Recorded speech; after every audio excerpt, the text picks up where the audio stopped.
yara ayaa si bilaasha wax uga barta xarun ay magaalada muqdisho ka fureen urur dhalinyaro ah oo lagu magacaabo garaad maal. warbixintan waxaa muqdisho ka soo diray cabdiqaadir maxamed cabdulle. urur dhalinyaro oo ka jira muqdisho laguna magacaabo garaad maal ayaa bilaabay waxbarista carruurta danyarta. ururkana dhalinyaro isku timid ayaa hadda ka howlgala muqdisho waxayna gacanta ku hayaan in ka badan 100 carruur kuwa danyarta ah. garaad maal waxaa la aasaasay 2016 bishii 11 la aasaasay. waa urur dhalinyaro oo ka shaqeeya waxbarashadii wacyigelinta.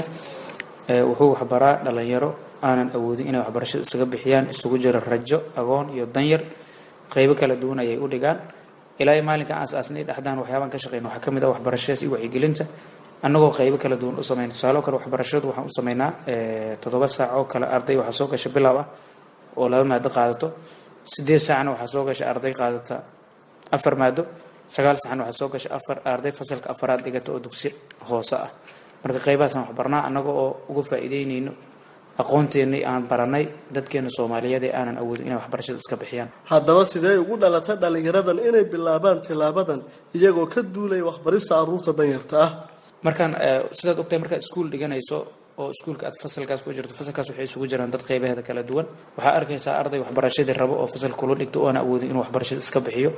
caqabadahaas jira darteed markaan aragnay anagoo dhalinyaro oo heerar kala duwan iskuulka aan dhiganayna waxaan istusnay inaan maadaama ay jiraan dad aan wax isla baranayn oo ka haray waxbarashadii sabab dhaqaale darteed inaan dadkaas u ololayno marka hore oon iskuulaadkii haddaan dib ugu celin karna aan ugu celino, haddaan siyaabo kale u xallin karna aan u xallin. markaan taas isugu nimid kadib haddana waxaan aragnay in dad kale ooba iskuulaadkaba aan imaadin oo marka horeba xataa haddii diiwaangelis xitaa aan iska bixin karin inay jiraan.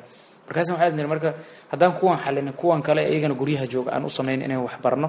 sidaas darteed aan isugu imaadnay gurigaan kireynay, guriga isaga ahadan aan waxbarashadii ka bilownay. sidaas qaybahaas aan u bilownay. marka ilaa maantana waa wadnaa muddo 4 sano ah. dhalinyaradan garaad maal sidee ku soo xulaan markay timaado carruuraha danyarta, kuwa rajada iyo kuwan awoodin waxbarashada? waa ka mar kale gudoomiyaha garaad maal oo sharaxayo. markii ugu horreysay bilaabayn waxaan u marnay inaan dadka asxaabta oo kale oon iskuulaadka isla dhigan aan wareysano oon iraadnayo qofka deriskaada oo kale waxbarashada awoodin inaad nagu soo xirto. annaga naftirkaayna inaan iraahdo qof kale dadka deriskaaga ah oo guriga degan oo kale harharihiisa degan oo waxbarashada awoodin oo kale inaad soo xog wareysato oo soo baarto.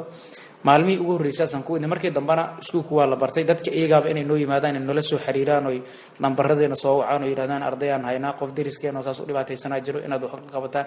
kadib aan saas u keenay. laakiin markii hore waxaan ku bilownay inaan dadka asxaabta u marno oo si aan xaafadiyo xaaladooda u ogaano oo dadkii waxbarashada aanan awoodi karin aan ugu soo ururin. maalinta ka dambaysa waxaa soo kordhaya tirada carruurta ku soo biiraysa goobaha ay maamulaan ee waxbarashada. si fiican. tusaale kale markii labadii maalin ugu horreysay iskuulka furnay wax arday noo imaadeen. laakiinse hadda 4 sano muddo adii isbuucyo markaan shaqaynaynay halkii qoleen iskuulka ku bilownay ayaa ardaydii ay ka badatay oo danyar iyo agoon iyo rajo intaba isugu jirto. marka waxaan sameynay qaybo kala duwan inaan u abuurno annaga macallimiinteennii oo marka isaga wax dhigaysa aan isbadino oo macallimiin tiro badan xiisad kasta loo baahdo 2 macallin inay soo galaan oo wax ka dhigaan oo waqti qof kasta waqtigu jaanis kale uu yimaado. tirsiga guud ee hadda intaan shaqadan wadnay aan wax barnay ugu yaraan waxay gaaraysaa 800 oo qof dad ka badan ayaa waxaan barnay si wax loo akhriyo waxna loo qoro annagoo ka duulayna dadka inay bartaan akhriska iyo qoraalka annagoo ka duulayna barteen. haddana tirsiga guud ee ardayda iskuulka dhigato waa 160 arday gaaraysaa hadda saacan dhigato. carruurta danyarta ah kuma eka oo keliya inaysan helin waxbarasho ee guud ahaan nolosha ayaa ku adag. waxaana hadda door wanaagsan ku leh marka la eego wiilal iyo gabdhaba. gabdhuhu intee leeyihiin? tirsiga gabdhaha aad u badan yahay. markay 150 oo kale ugu yaraan 80 oo kale gabdho waay. inta kale wiilal gabdhaha aad u badan yihiin. way gabdhaha way u jilcan yihiin badana inay ma awoodi xataa ninka dhalinyarada waxa laga yaabaa inuu dad kala dhaxgalo iyadoo laakiin marka gabdhaha way ku badan yihiin.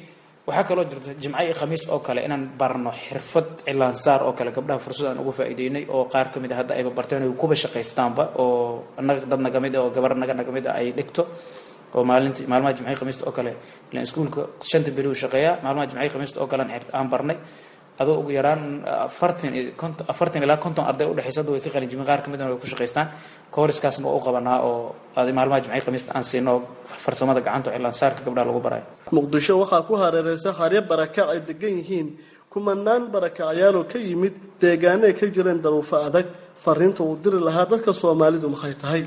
dhammaan dhalinyarada Soomaaliyeed iyo gaar ahaan inta wax baratay waxyaabahan la wadaagay waxa kamid ah barakacayaashaas in la baro dadka sidii wax loo akhrin lahaa wax loo qori lahaa qofka hadaad akhriska iyo qoraalka hadaad bartay xitaa door muhiim ah waay marka bulshada Soomaaliyeed intooda wax baratay Ilaahay uu fursad siiyay oo waxbarashadii hayreeshay oo amba iskuulaad ka baxay amba jaamacadaha hadda dhiganay amba ka baxayba inay waqti kamid ay u huraan dadka Soomaaliyeed oo ka badan boqolaalka qof oo waxna qorin waxna aan akhrin inay la wadaagaan oo wax baraan iyagoo ugu faa'iideynayo cilada nooga imaadaysana way yaraanaysaa qofka haduusan waxba garanayn wax kasta ka suuro gala marka in wax la baro oo waqti qof kasta waqtigiisa uu awoodo qof kasta Soomaaliyeedna waxaan ugu baaqaa wax uu buuteeri karaa inuu dalkan wax u taro intay doonto hal ekaatay Abdul Qaadir okay barnaamijka dhalinyarada VOA